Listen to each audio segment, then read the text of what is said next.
246, The End of Dracula. Welcome to CraftLit,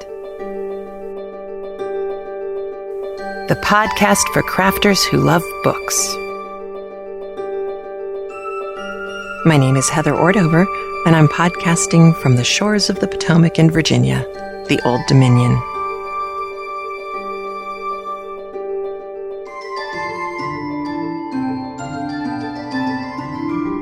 Episode 246, Ashes to Ashes, Dust to...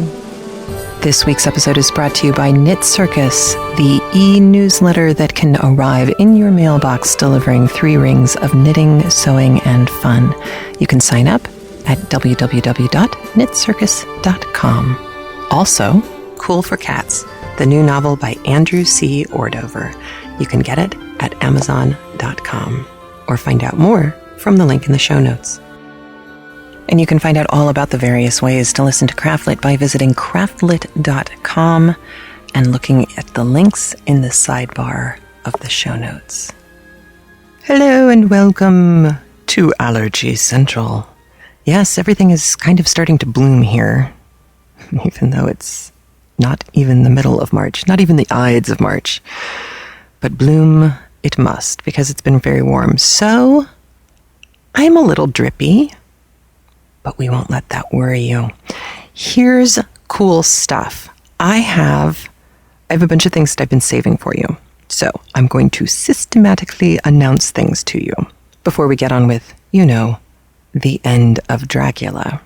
So first, Rachel, one of our listeners, wanted me to remind you that when Dracula started back in October, she had picked up a book called Anno Dracula. Get it? A.D., Anno Domini, Anno Dracula, by Kim Newman, which she says might be of interest to other listeners. It is not a new book. It was written in 1992, but she said it was a fun read. It's a sequel, in quotation marks, to Dracula, except that instead of being destroyed, Dracula has actually married Queen Victoria and become king. Ha! I love that. She said vampires are all the rage among the aristocracy, and John Seward, well, he changes a little bit, I guess, in his post-Lucy malaise.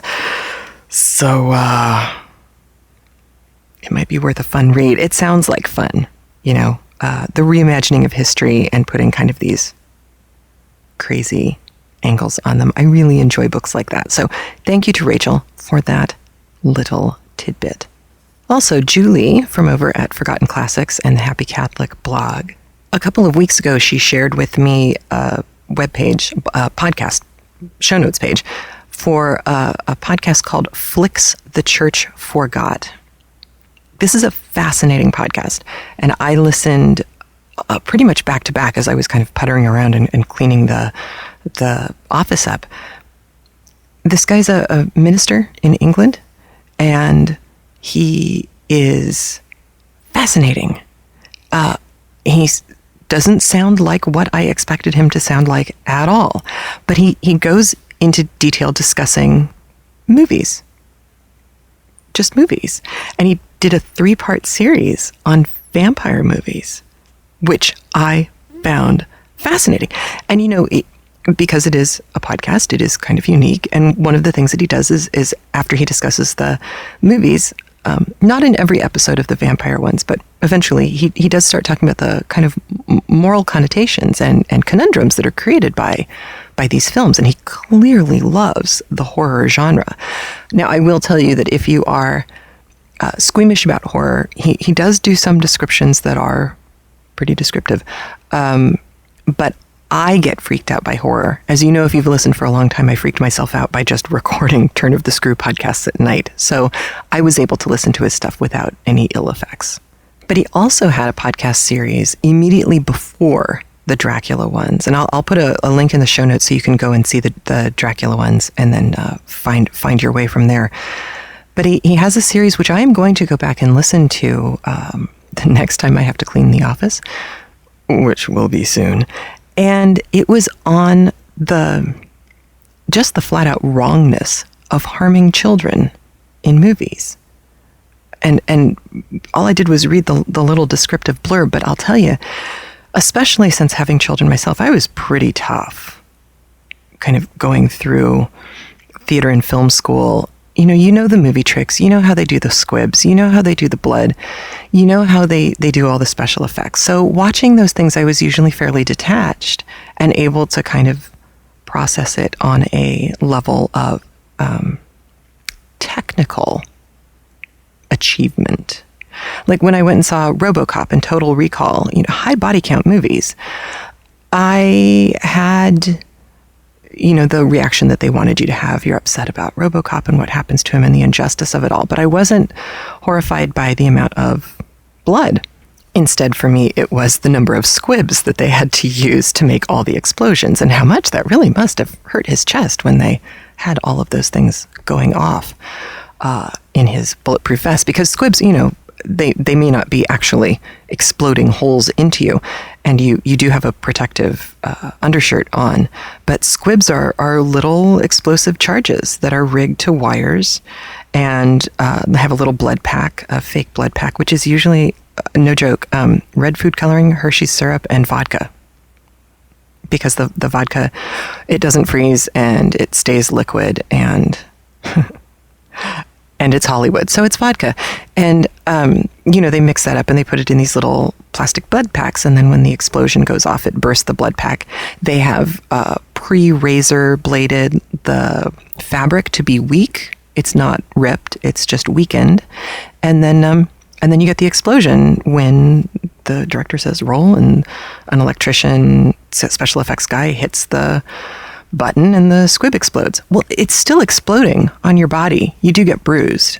I mean, it's just like you never, ever, ever, ever play with a prop gun that has blanks in it. Because even if it's a prop gun with blanks, it's still going to have a charge that will explode. It just doesn't explode out a bullet, but it'll explode out the wadding. So you never, ever goof around with this stuff. So, there I am in the audience and I'm watching all of this and I'm going, wow, that's technically pretty impressive. And then I had children. I mean, not while I was watching RoboCop, it was years later, but I'm going to make an assumption that many of you, if not most of you who have had children, have had this similar experience where you are one person before you have the child, and you are an interesting but slightly different person after you have the child, which I think is correct. But the place that I noticed it most was any movie that even hints that a child might be put into peril. I look at my husband, and he looks at me, and we both say, yeah, we don't need to see that. Both of us. Even something as goofy as Dune. Did I mention this on a podcast before? I don't know. Dune, they did a redo for Sci-Fi Channel, and Paul Atreides' son is put into peril, and I was a wreck. A wreck. I'm sorry. You don't even see anything happen to the child. It didn't matter. So I'm going to go back and listen to those episodes of Flicks the Church Forgot, because I think it's a really interesting topic, and he seems to pick really interesting films and really interesting topics, and he has a fun accent to listen to. If you're not in the UK, I'm sure if you're in the UK, you go, yeah, he sounds like my neighbor. Big whoop. But for those of us out here in the colonies, it's fun to listen to him. Now, last week I did let you know, but I totally forgot to mention the date. I will be coming to the Dallas-Fort Worth area to teach for the Hand Knitters Guild of Northern Texas. I think I got all that right. The weekend of September 14th. So the Guild should have the information. Somebody went and looked on Ravelry on the calendar to see if it was posted yet, and it wasn't. So I think I'll probably just go ahead and post it there because I have the information and I know what I'm teaching. And Needles in the Haymarket, I'm going to be teaching at later this week. If you want me to come to your area and teach, please feel free to contact me. And if you are interested in sponsoring an episode or a book on CraftLit or just the books in order to highlight your business, there will be a link to, well, there's always a link to support on the craftlit.com site. And from there you can get all the information. But I'll also be putting a direct link in the show notes as well, because I'm having to grow up. And I've created a rate sheet and all of that kind of information so that it's all in one place. It's one-stop shopping. It has my class information. It has rate sheet information for sponsoring the podcast and all of the different ways that you can make that happen. And so, yeah, I'm teaching March 20th, 2012 here in Virginia and the weekend of the 14th in Dallas. I will have copies of What Would Madame Defarge Knit with me in both locations and should have copies of Defarge 2 with me while I'm in Texas as well. I've also started putting patterns up on Craftsy, Craftsy. It's another website kind of like Ravelry. However, if you are a quilter or a weaver or a crocheter or you're just a scrapbooker, art journalist, all of that kind of thing, Craftsy is like Ravelry for a larger, broader audience, and they are gaining members at a rapid rate. I have approached them to see if they would like me to do classes for them as well, so keep your positive thoughts focused on that, because that would be a lot of fun, and I would obviously enjoy doing that a great deal, especially since, I used to work in the world of online education and education in general. It'd be kind of fun to get a chance once again to put my finger in that pie, as it were. Submissions are still open for Defarge Does Shakespeare, Chaucer, Sherlock, and Defarge 3. Dates for Defarge 3 aren't really even sort of on the radar yet, but I am filing things away for future plans. So if you have an idea that really only fits Defarge in general, the kind of idea behind Defarge in general, that you're basing patterns on characters from classic literature, go ahead and submit it. I'll just file it for the future. But I pushed the submissions deadline back a little bit for Shakespeare and Chaucer because I'm not ready to make decisions yet. We've got lots of really cool patterns coming in, but it's going to take me a little bit longer to get there while I'm finishing up Defarge 2. There was another one of those zeitgeist moments. So the podcast goes out. I talk about degenerate art. And then I think it was Penny sent me a thing from Boing Boing on degenerate art in Germany. I guess there's an exhibition there. I tell you, we start the wave. I don't know what it is, but it's really cool. Okay, a couple other websites for you, and then we are moving on to Dracula. The first one is I found a thing called Wowio. I know it sounds ridiculous. WOWIO. I will be on SFF Audio. This is a podcast that Julie is often on, science fiction fantasy audio podcast. And I will be reading the text of a kind of disturbing short story that was a text from the 1800s that inspired Neil Gaiman to write Coraline. So that's one thing. But then we're also going to be coupling that with a Philip K. Dick short story that I had to go hunting for. And it was very hard to find. I finally just broke down and bought an ebook version of it from Wowio, which is books, comics, and free books. This is text. They've put it into an ebook format for you, and you can buy them really cheap. Really, really cheap. And I'm really fascinated by this service. It's not like they're doing Kindle books or iBooks books. It's just ebooks. And then they're downloadable, and then you can read them pretty much anywhere. I'm fascinated. I don't know a lot about them right now, but I'm liking it. I'm liking the vibe. It's also really easy to use. And, for $2, I got the text that I needed right away. And that's kind of nice.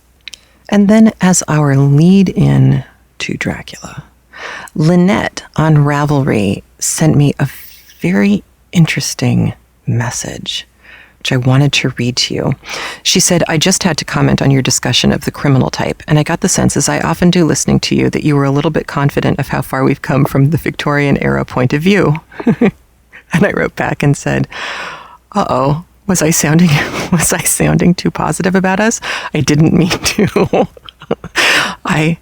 I'm more or less heartbroken at how poorly we've done in coming a long way. I don't know that we've come all that far at all, But she does make a really interesting point here that I think is cool in a scary kind of way.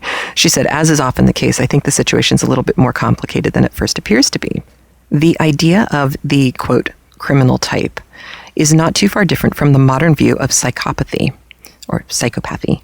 There has been interesting work in this field, particularly by Robert Hare. He is, and that's spelled H-A-R-E. He has identified a very specific criminal mind, which is apparently distinct enough from the normal that it can be identified by MRI scans. And, if only with very strict training, standardized personality inventories. Psychopaths are described as being unable to relate to normal human emotional responses, and so they spend their lives simulating them, and hence become the ultimate liars and often criminals. I remember when I first read Hare and his claim of some strikingly high percentage of verifiable psychopaths in the prison population, how much it sounded like the old atavistic criminals and criminal types. I don't think it's exactly what he had in mind, but there are certainly echoes there. And I would add to this, and I'll put a link to the article that she was linking to in her email so you can take a look at it too. But there was also a book, and I don't remember the name of it, but there was a book that came out pretty recently on sociopaths as well, and how many people with sociopathic behaviors wind up as CEOs of enormous companies because of the same thing, that their ability to manipulate the truth in order to create some kind of personal gain is way beyond what normal people are willing to do. And there were just a whole bunch of really interesting things that went along with it. If you know what book I'm talking about, please put a note in the comment section of the show notes so other people can see it too. I heard the tail end of a review of it on the radio, and it was fascinating, but I never heard the book title. So, interesting stuff out there. And yes, especially as I gear up to do Gulliver's Travels with you, kind of like with Connecticut Yankee, I find myself horrified at how far we haven't come in so many ways. My children are actually watching right now the Ted Danson Gulliver, and my older son is reading parts of it and having no trouble at all. So if an 11-and-a-half-year-old is capable of reading Gulliver's Travels, we certainly are. The thing that's been really interesting is how easy it is for the kids to understand the difference between straight up fact-based storytelling and satire, which surprises me because we modern, especially Americans, tend to have a very hard time with irony and satire. We can't always tell the difference. And yet the kids, because this story makes it so clear, I think, the kids are having no trouble with it. And that makes me really happy. I'm so proud of them. And they really like the story. And I'm not talking about just the part, the Lilliputians. There's way more to the story. And I'll tell you, don't watch it yet, but the Ted Danson version, once we're done with the book, the Ted Danson version we had to get from our library. We couldn't even get it off of Netflix. But Netflix tends to watch what people are looking for.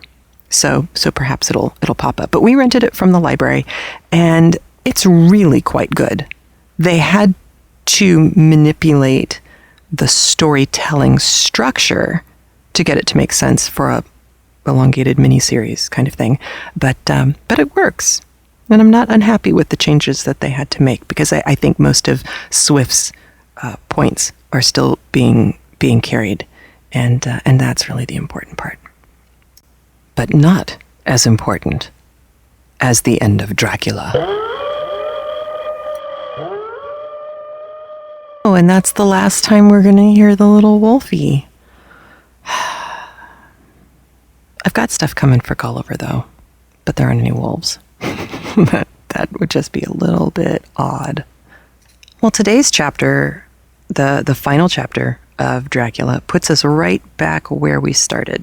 We go back to Transylvania. We go back to the Borgo Pass. We go back to where Jonathan began everything for us. Jonathan began the book, and Jonathan will end the book. And and that makes me happy. It's kind of a nice way to structure the narrative. I also found interesting resonances for me between Dickens' Tale of Two Cities, the end of that book, and the end of this book. So I'm kind of curious to see if you feel that way too. It was interesting. It was interesting and unexpected, especially because this comes 30 years after Dickens wrote his opus. We will see the Leiter wagon come back. Leiter being ladder in German. The Leiter wagon was a wagon that was kind of like a vertebra. It was hinged throughout so that it could really handle the twists and turns and things like that without dumping the load of whatever it was that you're carrying. Brilliant, by the way, construction concept. I love that. So that will be back in play today. We will hear from our characters, pretty much all of them. And there's some other things I wanted to mention, but I think I'm going to just play the audio and catch you on the flip side because I don't want to spoil anything too much.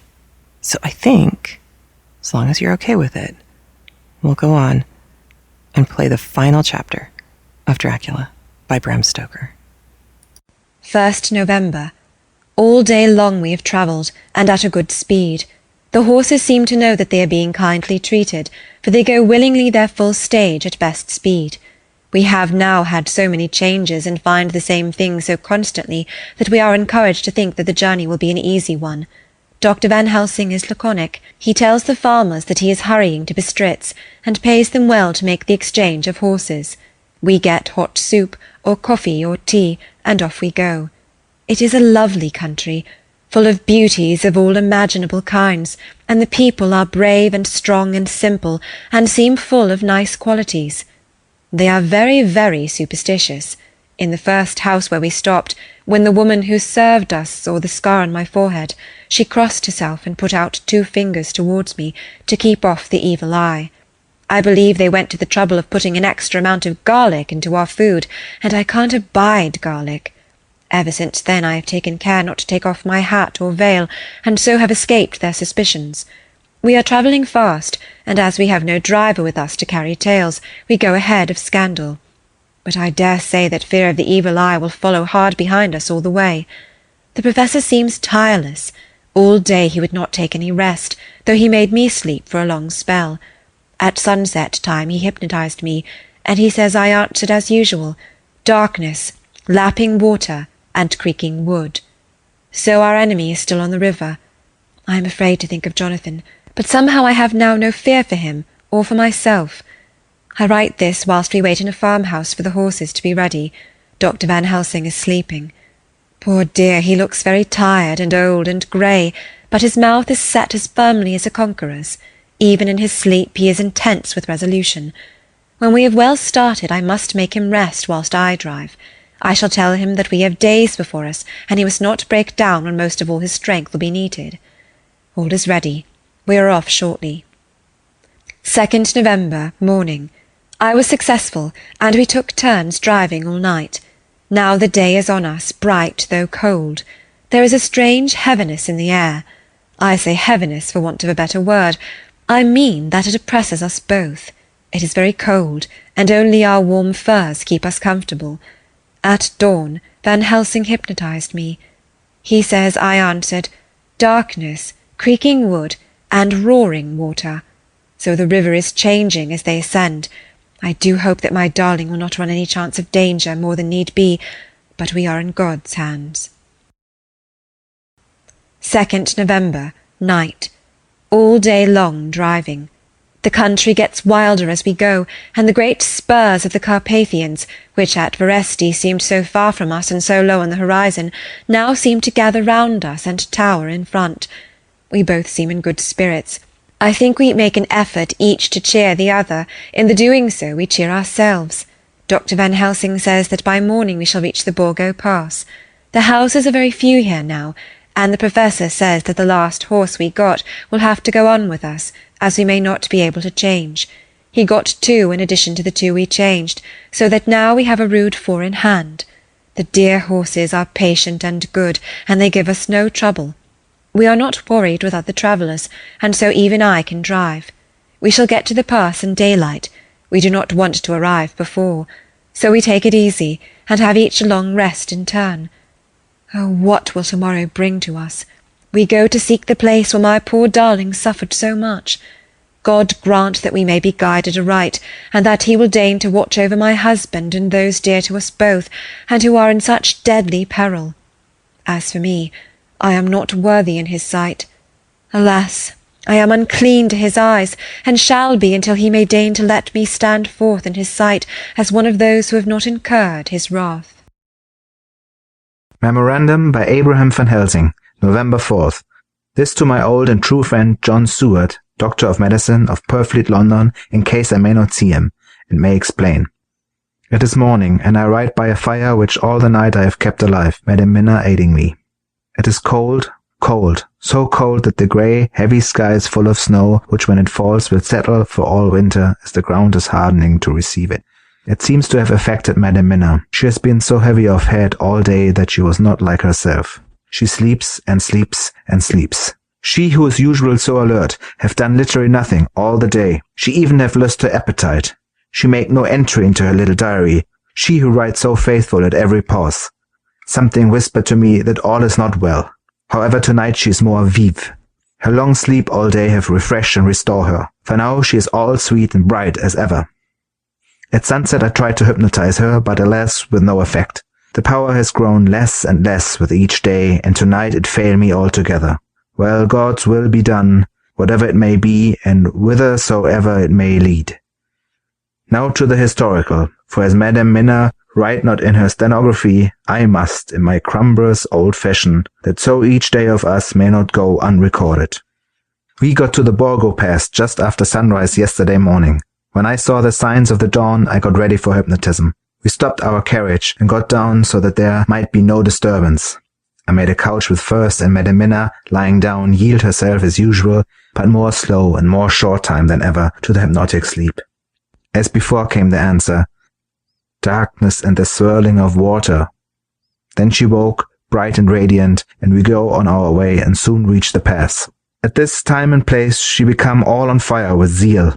Some new guiding power be in her manifested, for she point to the road and say, "This is the way." "How know you it?" I ask. "Of course I know it," she answer, and with a pause add, "Have not my Jonathan travelled it and wrote of his travel?" At first I think somewhat strange, but soon I see that there be only one such by-road. It is used but little, and very different from the coach road from the Bukowina to Bistritz, which is more wide and hard, and more views. So we come down this road.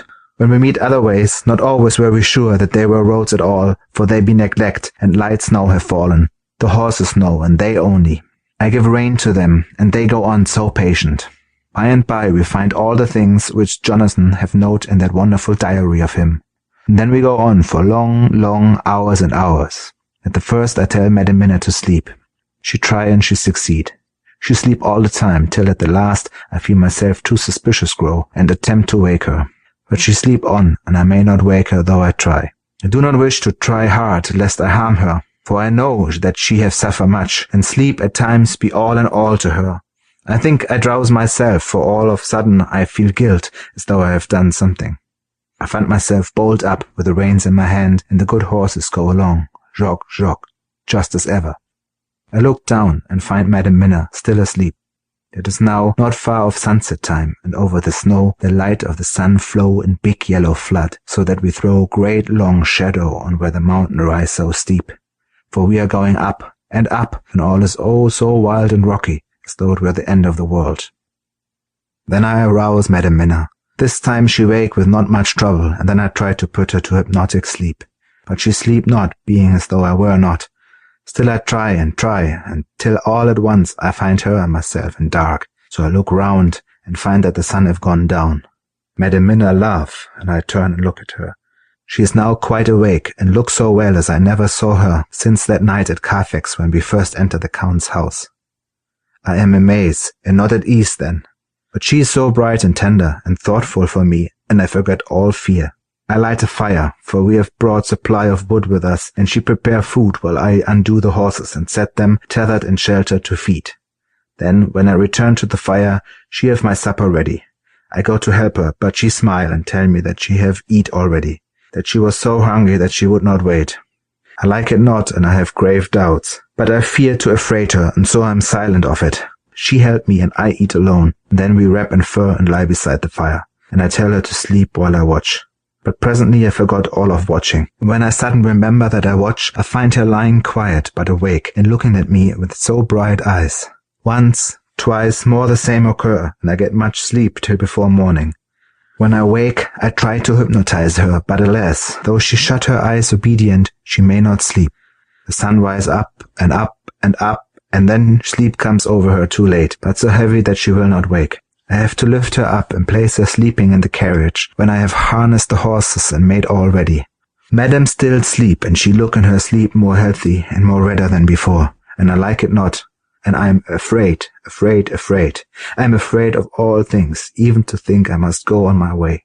The stake we play for is life and death, or more than these, and we must not flinch. November 5th, morning. Let me be accurate in everything, for though you and I have seen some strange things together, you may at first think that I, Van Helsing, am mad, that the many horrors and the so long strain on nerves has at last turned my brain. All yesterday we travel, always getting closer to the mountains, and moving into a more and more wild and desert land. There are great frowning precipices and much falling water, and nature seemed to have held some time her carnival. Madam Mina still asleep, and though I did have hunger and appeased it, I could not waken her, even for food. I began to fear that the fatal spell of the place was upon her, tainted as she is with that vampire baptism. Well, I said to myself, if it be that she sleep all day, it shall also be that I do not sleep at night.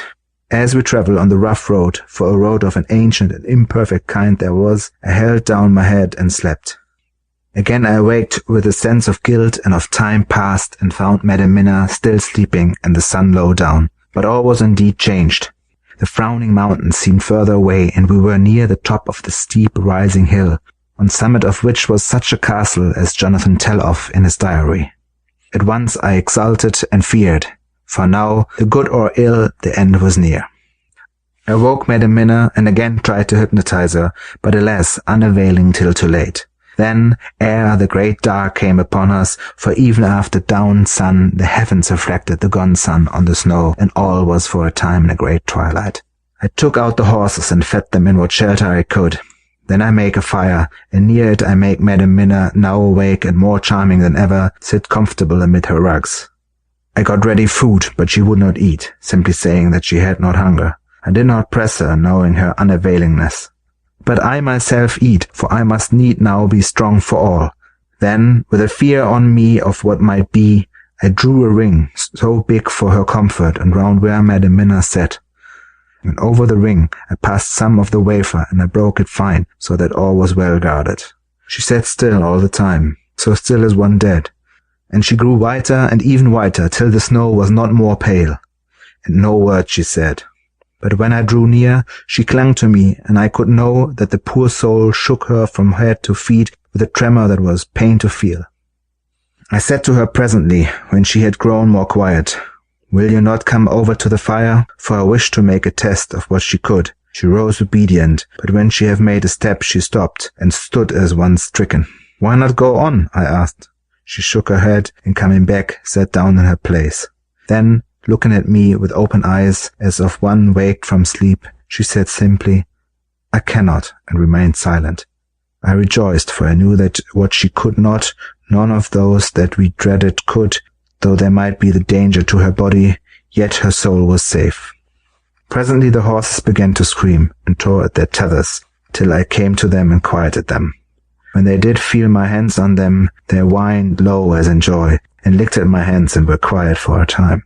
Many times through the night did I come to them, till it arrived to the cold hour when all nature is at lowest, and every time my coming was with quiet of them. In the cold hour the fire began to die, and I was about stepping forth to replenish it, for now the snow came in flying sweeps, and with it a chill mist. Even in the dark there was a light of some kind, as there ever is over snow, and it seemed as though the snow flurries and the wreath of mist took shape as of women with trailing garments. All was in dead, grim silence, only that the horses whined and cowered as if in terror of the worst. I began to fear, horrible fears, but then came to me the sense of safety in that ring wherein I stood. I began, too, to think that my imaginings were of the night and the gloom and the unrest that I have gone through and all the terrible anxiety. It was as though my memories of all Jonathan's horrid experience were befooling me. For the snowflakes and the mist began to wheel and circle around till I got as though a shadowy glimpse of those women that would have kissed him. And then the horses cowered lower and lower and moaned in terror as men do in pain. Even the madness of fright was not to them, so that they could break away. I feared for my dear Madam Mina when these weird figures drew near and circled round. I looked at her, but she sat calm and smiled at me. Then I would have stepped to the fire to replenish it. She caught me and held me back and whispered, like a voice that one hears in a dream, so low it was, "No, no, do not go without. Here you are safe." I turned to her and looking in her eyes said, "But you? It is for you that I fear." Whereat she laughed, a laugh low and unreal, and said, "Fear for me? Why fear for me? None safer in all the world from them than I am." And as I wondered at the meaning of her words, a puff of wind made the flame leap up, and I see the red scar on her forehead. Then, alas, I knew. Did I not? I could not soon have learned, for the wheeling figures of mist and snow came closer, but keeping ever without the holy circle. Then they began to materialize till, if God have not taken away my reason, for I saw it through my eyes, there were before me in actual flesh the same 3 women that Jonathan saw in the room when they would have kissed his throat. I knew the swaying round forms, the bright hard eyes and the white teeth, the ruddy color, the voluptuous lips. They smiled ever at poor dear Madam Mina, and as their laugh came through the silence of the night, they twined their arms and pointed to her and said in those so sweet tingling tones that Jonathan said were of the intolerable sweetness of the water glasses, "Come, sister, come to us, come." In fear I turned to my poor Madam Mina, and my heart with gladness leapt like flame. Oh no! The terror in her sweet eyes, the repulsion, the horror, told a story to my heart that was all of hope. God be thanked she was not yet of them. I seized some of the firewood, which was by me, and holding out some of the wafer, advanced on them towards the fire. They drew back before me and laughed their low, horrid laugh. I fed the fire and feared them not, for I knew that we were safe within the ring, which she could not leave no more than they could enter. The horses had ceased to moan and lay still on the ground. The snow fell on them softly, and they grew whiter. I knew that there was of the poor beasts no more of terror. And so we remained till the red of the dawn began to fall through the snow gloom. I was desolate and afraid, and full of woe and terror. But when that beautiful sun began to climb, the horizon life was to me again, and at the first coming of the dawn the horrid figures melted in the whirling mist and snow, and wreath of transparent gloom moved away towards the castle and were lost. Instinctively, with the dawn coming, I turned to Madam Mina, intending to hypnotize her. But she lay in a deep and sudden sleep, from which I could not wake her. I tried to hypnotize her through her sleep, but she made no response, none at all, and the day broke. So fear yet to steer. I have made my fire, and I have seen the horses. They are all dead. Today I have much to do here, and I keep waiting till the sun is up high. For there may be places where I must go, where that sunlight, though snow and mist obscure it, will be to me a safety. I will strengthen me with breakfast, and then I will do my terrible work. Madam Mina still sleeps, and God be thanked, she is calm in her sleep. Jonathan Harker's Journal, 4th of November, evening.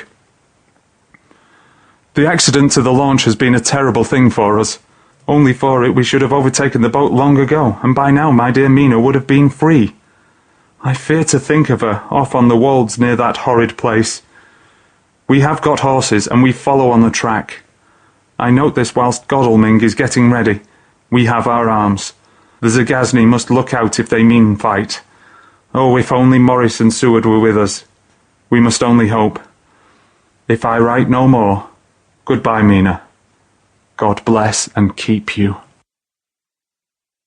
Dr. Seward's Diary, 5 November. With the dawn, we saw the body of Sigany before us, dashing away from the river with their leiter wagon. They surrounded it in a cluster and hurried along as though beset. The snow is falling lightly, and there is a strange excitement in the air. It may be our own feelings, but the depression is strange. Far off, I hear the howling of wolves. The snow brings them down from the mountains, and there are dangers to all of us, and from all sides. The horses are nearly ready, and we are off soon. We ride to death of someone. God only knows who, or where, or what, or when, or how it may be. Dr. Van Helsing's Memorandum, November 5th afternoon. I am at least sane. Thank God for that mercy at all events, though the proving it has been dreadful. When I left Madame Mina sleeping within the holy circle, I took my way to the castle. The blacksmith hammer which I took in the carriage from Verecht was useful. Though the doors were all open, I broke them off the rusty hinges, lest some ill intent or ill chance should close them, so that being entered I might not get out. Jonathan's bitter experience served me here. By memory of his diary, I found my way to the old chapel, for I knew that here my work lay. The air was oppressive. It seemed as if there was some sulphurous fume, which at times made me dizzy. Either there was a roaring in my ears, or I heard afar off the howl of wolves. Then I bethought me of my dear Madame Mina, and I was in terrible plight. The dilemma had me between his horns. Her I had not dared to take into this place, but left safe from the vampire and that holy circle. And yet even there would be the wolf. I resolved me that my work lay here, and that as to the wolves we must submit, if it were God's will. At any rate, it was only death and freedom beyond. So did I choose for her. Had it but been for myself, the choice had been easy. The maw of the wolf were better to rest in than the grave of the vampire. So I make my choice to go on with my work. I knew that there were at least 3 graves to find, graves that are in habit. So I search, and I find one of them.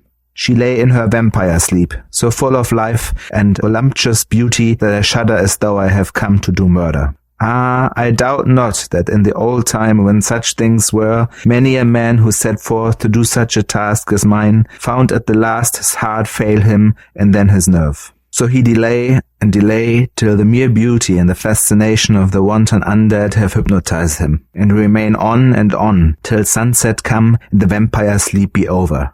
Then the beautiful eyes of the fair woman open and look love, and the voluptuous mouth present to a kiss, and then the man is weak, and there remain one more victim in the vampire fold, one more to swell the grim and grisly ranks of the undead. There is some fascination, surely, when I am moved by the mere presence of such an one, even lying as she lay in a tomb, fretted with age and heavy with dust of centuries, though there be that horrid odour such as the lairs of the Count have had. Yes, I was moved. I, Van Helsing, with all my purpose and with my motive for hate. I was moved to a yearning for delay, which seemed to paralyze my faculties and to clog my very soul. It may have been that the need of natural sleep and the strange oppression of the air were beginning to overcome me. Certain it was that I was lapsing into sleep, the open-eyed sleep of one who yields to a sweet fascination, when there came through the snow-stilled air a long, low wail, so full of woe and pity that it woke me like the sound of the clarion. For it was the voice of my dear Madame Mina that I heard. Then I braced myself again to my horrid task, and found, by wrenching away tomb tops, one other of the sisters, the other dark one. I dared not pause to look on her as I had on her sister, lest once more I should begin to be enthralled. But I go on searching until, presently, I find in a high-grade tomb, as if made to one much beloved, that other fair sister which, like Jonathan, I had seen to gather herself out of the atoms of the mist. She was so fair to look on, so radiantly beautiful, so exquisitely voluptuous, that the very instinct of man in me, which called some of my sex to love and to protect one of hers, made my head whirl with new emotion.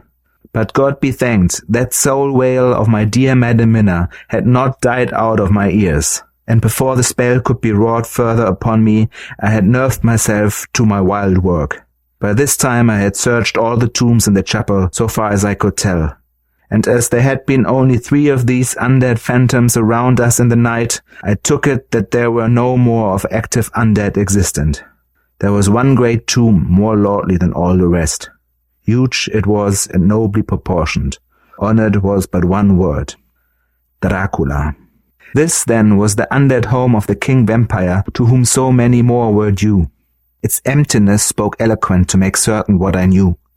Before I began to restore these women to their dead selves through my awful work, I laid in Dracula's tomb some of the wafer and so banished him from it, undead forever. Then began my terrible task, and I dreaded it. Had it been but one, it had been easy, comparative. But three? To begin twice more after I had been through a deed of horror? For it was terrible with the sweet Miss Lucy. What would it not be with these strange ones who had survived through centuries and who had been strengthened by the passing of the years? Who would, if they could, have fought for their foul lives? Oh, my friend John, but it was butcher work. Had I not been nerved by thoughts of other dead and of the living over whom hung such a pall of fear, I could not have gone on. I tremble and tremble even yet, though till all was over, God be thanked, my nerve did stand. Had I not seen the repose in the first place, and the gladness that stole over it just ere the final dissolution came, as realization that the soul had been won, I could not have gone further with my butchery. I could not have endured the horrid screeching as the stake drove home, the plunging of the writhing form and lips of bloody foam. I should have fled in terror and left my work undone. But it is over, and the poor souls, I can pity them now and weep as I think of them placid each in her full sleep of death for a short moment ere fading. For, friend John, hardly had my knife severed the head of each before the whole body began to melt away and crumble into its native dust, as though the death that should have come centuries ago had at last assert himself and say at once and loud, I am here. Before I left the castle, I so fixed its entrances that never more can the Count enter there undead. When I stepped into the circle where Madam Mina slept, she woke from her sleep and, seeing me, cried out in pain that I had endured too much. Come, she said, come away from this awful place. Let us go to meet my husband, who is, I know, coming towards us. She was looking thin and pale and weak, but her eyes were pure and glowed with fervor.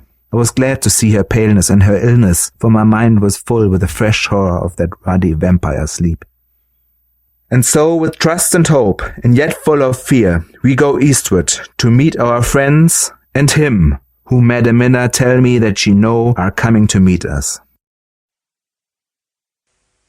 Mina Harker's Journal. 6th November. It was late in the afternoon when the Professor and I took our way towards the east, whence I knew Jonathan was coming. We did not go fast, though the way was steeply downhill, for we had to take heavy rugs and wraps with us.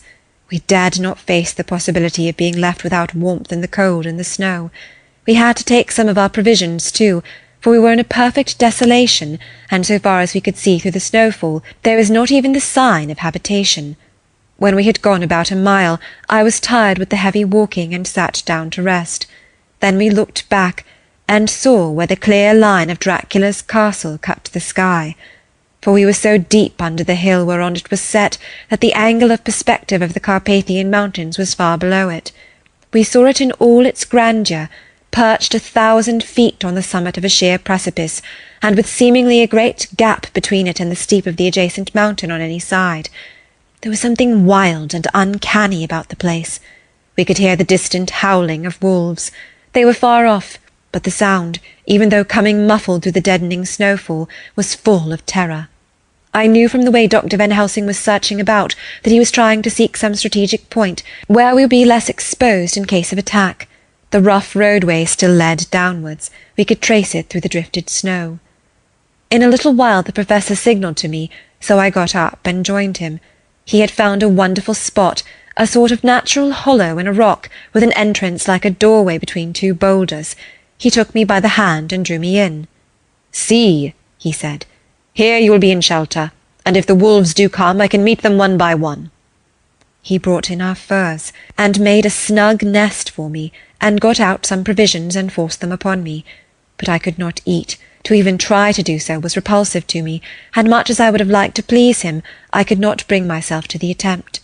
He looked very sad, but did not reproach me. Taking his field-glasses from the case, he stood on the top of the rock and began to search the horizon. Suddenly he called out, "Look! Madam Mina, look! Look!" I sprang up and stood beside him on the rock. He handed me his glasses and pointed. The snow was now falling more heavily, and swirled about fiercely, for a high wind was beginning to blow. However, there were times when there were pauses between the snow flurries, and I could see a long way round. From the height where we were it was possible to see a great distance, and far off, beyond the white waste of snow, I could see the river lying like a black ribbon in kinks and curls as it wound its way. Straight in front of us, and not far off, in fact so near that I wondered we had not noticed before, came a group of mounted men hurrying along. In the midst of them was a cart, a long lighter waggon which swept from side to side, like a dog's tail wagging, with each stern inequality of the road. Outlined against the snow as they were, I could see from the men's clothes that they were peasants or gypsies of some kind. On the cart was a great square chest. My heart leapt as I saw it, for I could feel that the end was coming. The evening was now drawing close, and well I knew that at sunset the thing, which was till then imprisoned there, would take new freedom, and could in any of the many forms elude pursuit. In fear I turned to the Professor. To my consternation, however, he was not there. An instant later I saw him below me. Round the rock he had drawn a circle, such as we had found shelter in last night. When he had completed it, he stood beside me again, saying, "At least here you shall be safe from him." He took the glasses from me, and at the next lull of the snow swept the whole space below us. "See," he said, "they come quickly. They are flogging the horses, and galloping as hard as they can." He paused, and went on in a hollow voice. "They are racing for the sunset. We may be too late. God's will be done." Down came another blinding rush of driving snow, and the whole landscape was blotted out. It soon passed, however, and once more his glasses were fixed on the plain. Then came a sudden cry. "Look! Look! Look! See, 2 horsemen follow fast, coming up from the south. It must be Quincy and John. Take the glass. Look before the snow blots it all out." I took it and looked. The 2 men might be Dr. Seward and Mr. Morris. I knew at all events that neither of them was Jonathan. At the same time I knew that Jonathan was not far off. Looking around, I saw on the north side of the coming party 2 other men, riding at breakneck speed. One of them I knew was Jonathan, and the other I took of course to be Lord Godalming. They too were pursuing the party with the cart. When I told the Professor, he shouted in glee like a schoolboy, and after looking intently till the snowfall made sight impossible, he laid his Winchester rifle ready for use against the boulder at the opening of our shelter. "They are all converging," he said. "When the time comes we shall have gypsies on all sides." I got out my revolver ready to hand, for whilst we were speaking the howling of wolves came louder and closer. When the snow-storm abated a moment we looked again. It was strange to see the snow falling in such heavy flakes close to us, and beyond, the sun shining more and more brightly as it sank down towards the far mountain tops. Sweeping the glass all around us I could see here and there dots moving singly and in 2s and 3s in larger numbers. The wolves were gathering for their prey. Every instant seemed an age whilst we waited. The wind came now in fierce bursts, and the snow was driven with fury as it swept upon us in circling eddies.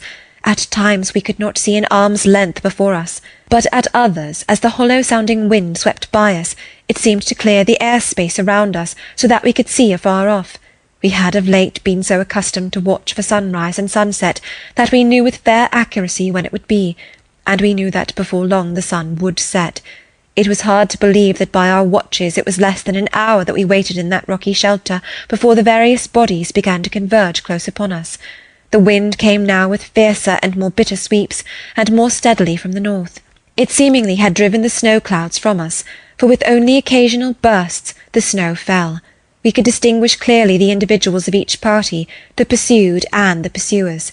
Strangely enough, those pursued did not seem to realize, or at least to care, that they were pursued.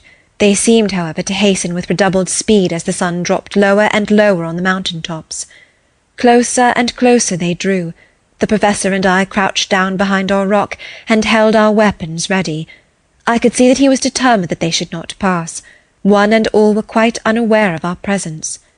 All at once 2 voices shouted out to "Halt!" One was my Jonathan's, raised in a high key of passion. The other Mr. Morris's strong, resolute tone of quiet command. The gypsies may not have known the language, but there was no mistaking the tone, in whatever tongue the words were spoken. Instinctively they reined in, and at the instant Lord Godalming and Jonathan dashed up at one side, and Dr. Seward and Mr. Morris on the other. The leader of the gipsies, a splendid-looking fellow who sat his horse like a centaur, waved them back, and in a fierce voice gave to his companions some word to proceed. They lashed the horses, which sprang forward. But the four men raised their Winchester rifles, and in an unmistakable way commanded them to stop. At the same moment Dr. Van Helsing and I rose behind the rock and pointed our weapons at them. Seeing that they were surrounded, the men tightened their reins and drew up. The leader turned to them and gave a word at which every man of the gipsy party drew what weapon he carried, knife or pistol, and held himself in readiness to attack. Issue was joined in an instant. The leader, with a quick movement of his rein, threw his horse out in front, and pointed first to the sun, now close down on the hilltops, and then to the castle, said something which I did not understand. For answer, all four men of our party threw themselves from their horses and dashed towards the cart. I should have felt terrible fear at seeing Jonathan in such danger, but that the ardour of battle must have been upon me as well as upon the rest of them. I felt no fear, but only a wild, surging desire to do something. Seeing the quick movement of our parties, the leader of the gipsies gave a command. His men instantly formed round the cart in a sort of undisciplined endeavour, each one shouldering and pushing the other in his eagerness to carry out the order. In the midst of this I could see that Jonathan on one side of the ring of men, and Quincy on the other, were forcing a way to the cart. It was evident that they were bent on finishing their task before the sun should set. Nothing seemed to stop or even to hinder them. Neither the levelled weapons, nor the flashing knives of the gipsies in front, nor the howling of the wolves behind, appeared to even attract their attention. Jonathan's impetuosity and the manifest singleness of his purpose seemed to overawe those in front of him. Instinctively they cowered aside and let him pass. In an instant he had jumped upon the cart, and with a strength which seemed incredible, raised the great box and flung it over the wheel to the ground. In the meantime Mr. Morris had had to use force to pass through his side of the ring of Sagny.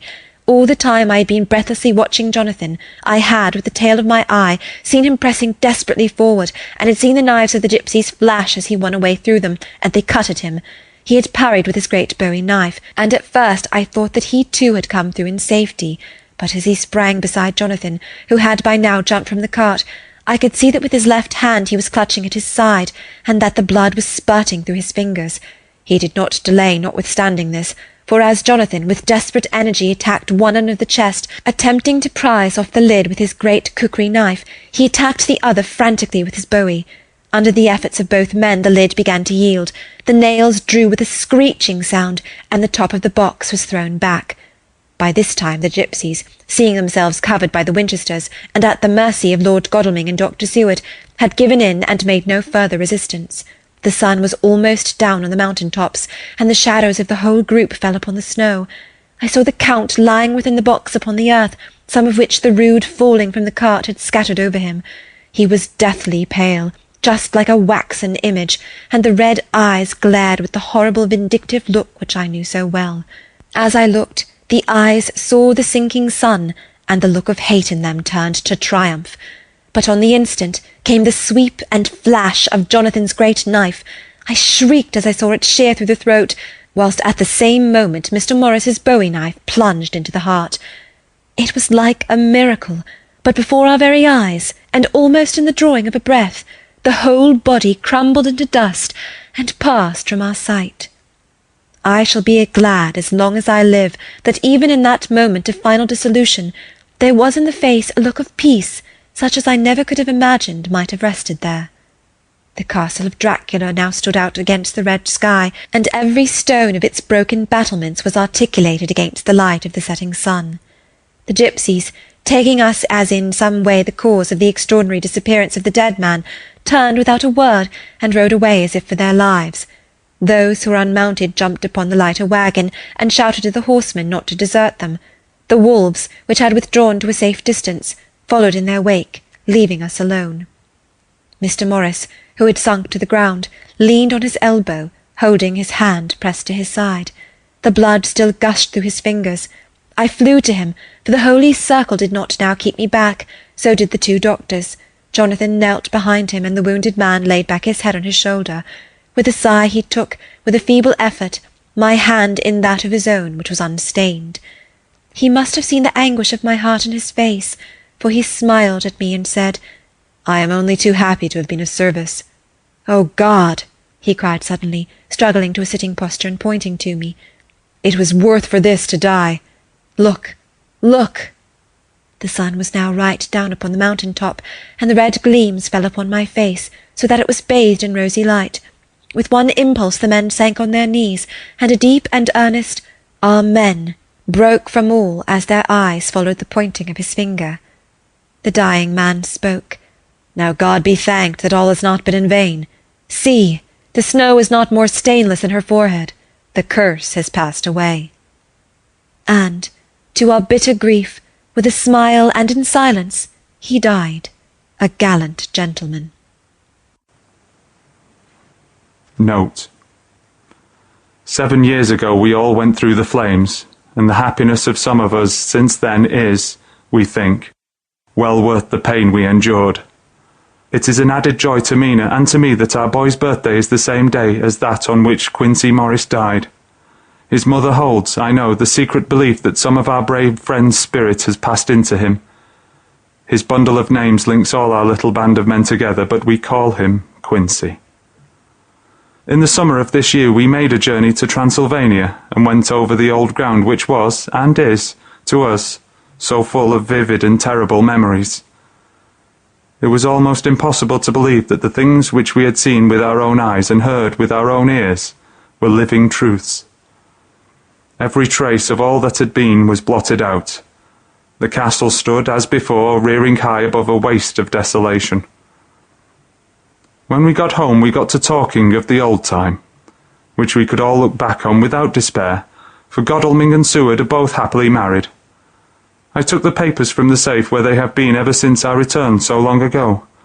We were struck with the fact that in all the mass of material of which the record is composed, there is hardly one authentic document, nothing but a mass of typewriting, except the later notebooks of Mina and Seward and myself, and Van Helsing's memorandum. We could hardly ask anyone, even if we did wish to accept these as proofs of so wild a story. Van Helsing summed it up as he said, with our boy on his knee, "We want no proofs. We ask none to believe us. This boy will some day know what a brave and gallant woman his mother is. Already he knows her sweetness and loving care. Later on he will understand how some men so loved her that they did dare much for her sake." Jonathan Harker. The end. And there you have it. The end of Dracula. Now, you can see, probably, how some people could think that perhaps Dracula didn't really get killed. He didn't get staked. His mouth wasn't stuffed with garlic, his head wasn't cut off, his throat was slit, and he was stabbed in the heart.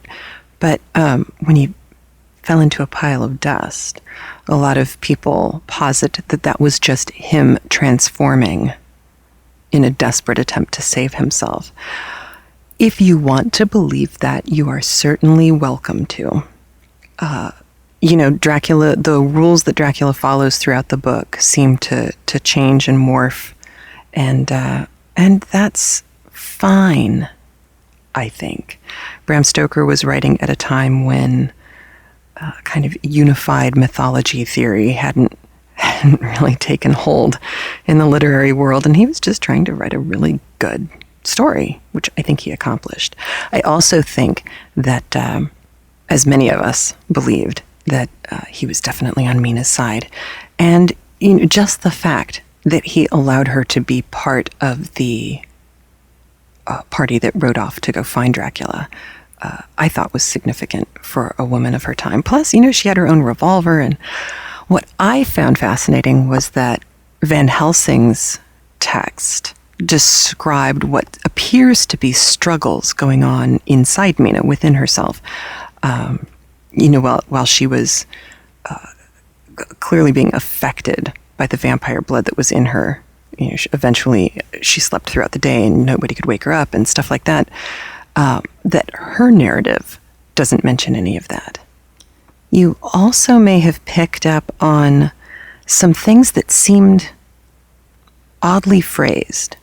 a couple of things that Jonathan said, and there was a lot of alluding to the heaviness of the air by both Mina and Van Helsing. Well, this is because there actually was an alternate ending to Dracula that Bram Stoker wrote. This is in the manuscript form, and then it was the handwritten version, and then it was changed when it was printed. And there was an actual authentic, abridged version of Dracula that Stoker himself edited down, pared down from his original, which we've listened to. And there's a lot of stuff that wound up getting lopped off. A lot of the stuff that I think makes the text rich and interesting. But let me read to you this alternate ending. This would have appeared right about when Mina said the Castle Dracula now stood out against the red sky, and every stone of its broken battlements was articulated against the light of the setting sun. Well, this is interesting. This is what was removed from the handwritten manuscript when it was put into typewritten published form. As we looked, there came a terrible convulsion of the earth, so that we seemed to rock to and fro and fell to our knees. At the same moment, with a roar which seemed to shake the very heavens, the whole castle and the rock, and even the hill on which it stood, seemed to rise into the air and scatter skywards in fragments, while a mighty cloud of black and yellow smoke, volume on volume in rolling grandeur, was shot upwards with inconceivable rapidity. Then there was a stillness in nature, as the echoes of the thunderous report seemed to come up with a hollow boom of a thunderclap, the long reverberating roll which seems as though the floors of heaven shook. Then down, in a mighty ruin, falling whence they rose, came the fragments that had been tossed skywards in the cataclysm. From where we stood, it seemed as though the one fierce volcano burst had satisfied the need of nature, and that the castle and the structure of the hill had sunk again into the void. We were so appalled with the suddenness and the grandeur that we forgot to think of ourselves. The first to recover were the gypsies, and these probably taking us as in some way the cause of the earthquake, as well as of the cause of the extraordinary disappearance of the dead man. And then it goes back on with the rest of the narrative. Pretty wild, huh? The Bowie knife, which Quincy wields here, is not placed here accidentally. Quincy, being a Texan and being a representative of the West, he has his Winchester rifle. He also has his Bowie knife. And a Bowie knife was a specialized knife. I put a picture of it up a couple of podcast episodes ago on the show notes. It was sharpened on both sides so that if you're holding it like you're going to stab the knife into the wall, if you're holding it like that, you can kind of turn your arm on a horizontal and you can rip, not to be too graphic about it, but you can rip in pretty much any direction and cause quite a bit of damage. Now, legend has it that Mr. Bowie used this at the Battle of the Alamo in Texas, and he'd had the knife specially made for him. There are different versions of it out there, but the quote-unquote authentic version is one that has a slightly rounded long blade, about 8 inches, 9 inches long, a slightly rounded blade so that it's wider in the middle than it is at the tip or at the hilt, and it's very, very sharp on both of those edges. Quite a deadly tool to wield. So there is that. There's also a little tidbit that I have been withholding since like chapter 3 of this book. A listener named Judy Winchester, seriously, Winchester, like the rifle, she emailed and she said that if you can get your hands on a back issue of the American Historical Review, there is a great article that suggests that the inspiration for the Quincy character in Dracula was William F. Cody, who you may know as Buffalo Bill. Stoker was jealous of the attention that Irving, his boss at not John Irving. I got that wrong a couple of podcast episodes ago. Not John Irving, not Washington Irving, but Henry Irving, the theater manager in the theater actor in England. Stoker was jealous of the attention that Henry Irving was showing to Buffalo Bill Cody during the Wild West show's tour of England, so Stoker put him in the story and killed him off. Okay, the citation, if you can get a hold of this, this is the American Historical Review, volume 107, number 4, from October 2002. It's pages 1124 to 1157. Now, I think it's interesting that that this actually is a scholarly article, which it is, which means that there's lots of proof. I can't get the article. It's through, you have to go through JSTOR, and I'm not on the University of Arizona faculty anymore, so I can't get into it. But if this is true, and I see no reason why it isn't, I do find it interesting that Stoker was a good enough storyteller that he realized that, yes, he's killing Quincy off. Sure, fine. But he doesn't make Quincy out to be an ass. I mean, he's goofy and you make fun of the Americans, and that's fine. But Quincy does his job, and he dies valiantly and with dignity and like a man, you know? And so I think it's really interesting, because this seems to happen a lot with really good writers, is that they may set out to set someone up, but the needs of their storytelling take over, and that's what makes these stories great. I so hope you have enjoyed Dracula as much as I have, and I hope you stick around and listen to Gulliver's Travels when we get it started next month. I owe an enormous debt of gratitude to Aaron Ziegler, Elizabeth Klett, John Scholes, Maurice Mengel, and all the other voices that have pitched in and helped bring you excellent audio. We are going back and replacing the old, lousy audio in some of the previous episodes, because there's better stuff out there now that's free and for you. Jonathan Harker was read by John Scholes. John Scholes is a freelance actor, writer, director, and tortoise juggler. If you want to read more of John's insanity, please visit www.vaguenet.com. Thank you. And I know you know that we will be listening to Aaron Ziegler's marvelous reading of Gulliver's Travels, but you will hear John Scholes' voice from time to time in the future life of CraftLit and Just the Books. We have lots of stuff cooking, lots of buns in the oven, as it were. Not in my oven, but in the CraftLit and Just the Books oven. And I hope you have a really nice time while I take a break prepping for the next book. Talk to you later. Bye. Please remember to support the people who support CraftLit. Visit knitcircus.com and sign up for your free e-newsletter. And what would Madame Defarge knit? A new book of knit and crochet patterns coming to you from the CraftLit family. And please visit the blogs and sites of CraftLit supporters. Those links can be found in the sidebar of the show notes. The show notes can be found at craftlit.com. CraftLit can also be accessed by its own Android and iPhone application. You can purchase it at the iPhone or iTouch application store, or you can subscribe free at iTunes. CraftLit is made possible by the generous support of its listeners, and for that, I am truly grateful. And remember, if your hands are too busy to pick up a book, at least you can turn one on.